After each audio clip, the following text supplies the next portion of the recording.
শুভ সকাল বন্ধুরা, আমার আরও একটি নতুন ব্লগে তোমাদের সবাইকে স্বাগত জানাই। আশা করছি তোমরা সবাই ভালো আছো। আমি এখন সকালবেলা আমার রুমটা অনেক দিন ধরেই কি বলবো, প্রচুর ধুলো পড়েছে। এবার আমার রুমটা শুধু একটু পরিষ্কার করে নিলাম। আর অবশ্যই একবার সকালবেলা বাসি ঘর ঝাড় দেওয়া হয়ে গেছে। সকালবেলা বাসি যে কাজগুলো থাকে সবই হয়ে গেছে, কিন্তু আমার রুমটা একটু সময় লাগবে বলে আমি একটু দেরি করেই ঘরটা ঝেড়ে নিচ্ছি। তারপর বিছানাটা তুলে নেব, ঘর মোছা সবই একে একে করে নেব। বন্ধুরা, আজকে ভিডিওটা তোমাদের ভালো লাগলে প্লিজ একটা লাইক দিয়ে পুরো ভিডিওটা দেখো, কমেন্টে জানিও, আর প্লিজ সাবস্ক্রাইব করে আমার চ্যানেলটির পাশে থেকো। আর এখানে এই বোর্ডটা দেওয়া হয়, ঘরে বিড়াল ঢোকে জানো তো, এই কারণে বোর্ডটা দেওয়া। আচ্ছা, তারপর আমি ঘরে বিছানাটা গুছিয়ে নিলাম।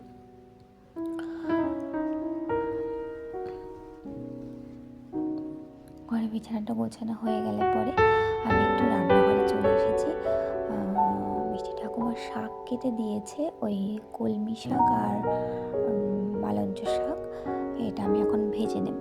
জানো, সকালবেলা একটু বাদই মেয়েকে নিয়ে একটু পোস্ট অফিস যেতে হবে, ওর আধার কার্ড হয়নি তো, এই কারণে আধার কার্ডের জন্য।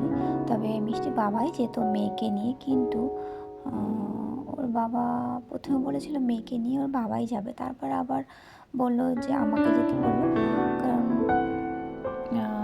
ওর বাবা হয়তো পরে বলছে যে মেয়েকে নিয়ে যদি পুরো কাজটা কমপ্লিট না হয় কতক্ষণ লাগে নাকি, এই ভেবে ভেবে আমি যাব কি যাব না, এই ভেবে ভেবে আমিও এবার রেডি হয়ে নেব। আমিও ভাবছি যাব, যদিও মেয়েকে নিয়ে কোনো সমস্যা নেই, তবু যেতে হবেই আর কি। যাই হোক, আমি ওদিকে শাকটা বসিয়ে দিয়েছি, আর মিষ্টি বাবা তো বাজারে গেছে। বললো তাড়াতাড়ি যতটা কাজ পারো করে নাও, তারপরে যেতে হবে পোস্ট অফিসে। তা আমি শাকটা ভাজতে ভাজতে সমস্ত ঘরগুলো মুছে নিচ্ছি। আমার মেয়েকে স্নান করিয়ে দেওয়া হয়ে গেছে, আর শাকটা ভাজা হয়ে গেলে দুজনে একটু টিফিন করে নেব। সকালে একটু চা বিস্কুট খেয়েছি, সবাই একটু চা বিস্কুট খেয়ে নিয়েছি। ওই দেখো, আমার মেয়েকে স্নান করিয়ে দিয়েছি। ও স্নান করার পরে বলছে, মা আমার শীত করছে, খুব শীত করছে। তাই ও দেখো একদম রেডি হয়ে পায়ে মোজাও পরে নিয়েছে। আর আমার ঘর মোছা তো হয়েই গেছে। মিষ্টির বাবাও বাজার থেকে চলে এসেছে। বাজার ঘাটগুলো একটু দেখে নেব, খুব তাড়াতাড়ি করছি। তবে আজকে বিকেলে সারাদিনের সমস্ত কাজের পরে বিকেলে একটু অন্যরকম প্ল্যানও আছে। ওর বাবা যেহেতু আজকে বাড়ি আছে, দেখি কতটা কি করা যায়। ধরো পোস্ট অফিস যাব, কখন আসবো তাও বলতে পারছি না। তবে ডাল, শাক ভাজা, ভাত দুটোই হয়ে গেছে, এখন শুধু মাছটা করা বাকি। আর দেখো, 2 রকমের মাছ এনেছে। ভোলা মাছ আছে, ভোলা মাছটা কাটতে হবে, আর রুই মাছ আছে। তা ভাবছি রুই মাছটাই করে নেব। ভোলা মাছটা মিষ্টি ঠাকুমা ঘরে নেই, আসলে বলবো একটু কেটে রাখতে, আমি রুই মাছটা ধুয়ে রাখছি। আর এখানে সবজি এনেছে, এখানে আছে থোড় আছে, ওলকপি আছে, আর আছে আমার জন্য কুলেখাড়া শাক এনেছে, লাল শাক, এই টুকিটাকি কিছু বাজার এনেছে। এখানে আছে বেগুন, কুমড়ো, এইসব, এগুলো সব পরে গোছাবো। এখন আপাতত এরকমই রেখে দিলাম। আচ্ছা, টিফিনটা খাওয়ার পরে রেডি হয়ে নিয়েছি তিনজনেই, এখন বেরিয়ে যাচ্ছি। দেখি কাজটা হবে কি না, কারণ প্রায় 12টা বেজে গেছে।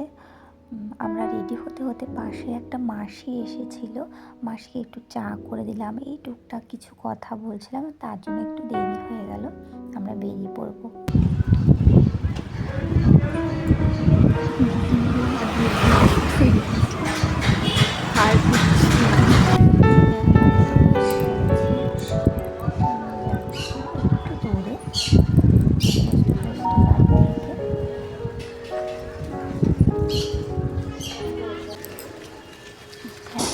একটু দূরে এখন একটু চলে এসেছি প্রায়।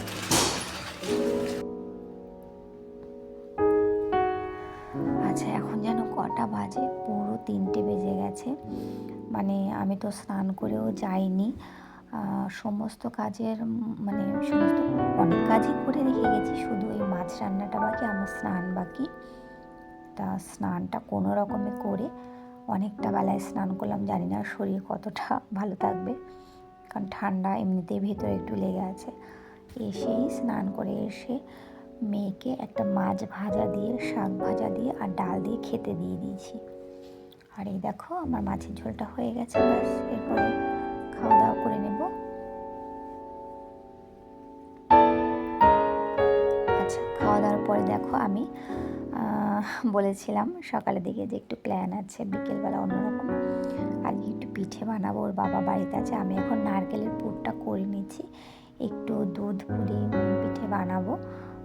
আর দেখি কি করতে পারি, জানি না কতটা কি করতে পারবো। এই দেখো পুলি পিঠেগুলো করে নিয়েছি, তবে যেন আমি প্রথম পুলি পিঠে করছি, একটু ভয়ে আছি। আর কিছু কিছু পিঠে না দেখো মধ্যে মধ্যে একটু ফেটেও গেছে, তবে কিছু কিছু পিঠে দেখো ডিজাইন করা আছে, এটা মিষ্টি বাবা করে দিয়েছে। আমি ডিজাইনটা ঠিকঠাক করতে পারছিলাম না। এই দেখো দুধটা ফুটে উঠেছে, আমি দুধের মধ্যে এলাচ দিয়েছি আর পরিমাণ মতন চিনি। আমি পুরো মানে পিঠেটাই আমি রান্না করছি চিনি দিয়ে, মানে মিষ্টিটা পরিমাণ মতন দিয়েছি। দেখা যাক কতটা কী হয়, তবে খুব টেনশানে আছি। জানি না পিঠেগুলো শুনেছি যে দুধের মধ্যে দেওয়ার পরে অনেক সময় ফেটে যায়, আবার আমার পিঠেগুলো একটু ফেটে ফেটে গেছে, জানি না কি হবে, একটু টেনশানেই আছি। দেখা যাক কতটা কি হয়। আর শীত তো মোটামুটি ভালোই পড়ে গেছে, এখন মাঝে মধ্যে পিঠে খাওয়া হবে কম বেশি। দেখো তবে জানো তো একটা পিঠেও ভাঙেনি, সবগুলো গোটা গোটা আছে।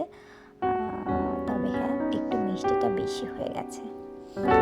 আর এখানে একটু সাজের পিঠে করে নিচ্ছি, ব্যাস রাতও হয়ে গেছে।